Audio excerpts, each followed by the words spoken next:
আব্দুর রহমান দেখা যাক কি হয়। আব্দুর রহমান থেকে এখনো আব্দুর রহমানের নিয়ন্ত্রণে আব্দুর রহমান থেকে সাইমন থেকে ইকবালের উদ্দেশ্যে বল ভুলপা সাগর থেকে মামুন দেখা যাক কি হয়।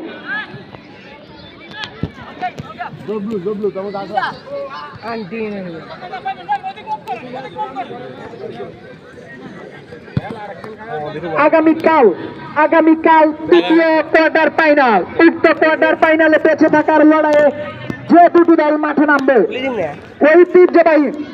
ঐতিহ্যবাহী আজিজিয়া বেচ 14 রামদেয়াল বাজার ভার্সেস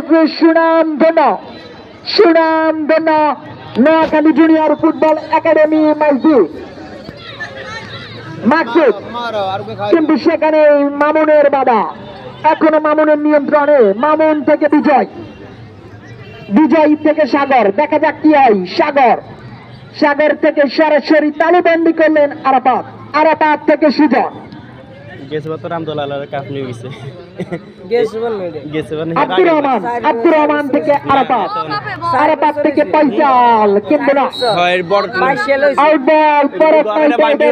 অনুকূলে খেলার ফলাফল পরাগ নাইট রাইডার্স 6 এফসি ইয়াংস্টার 0। আগামীকাল আমাদের তৃতীয়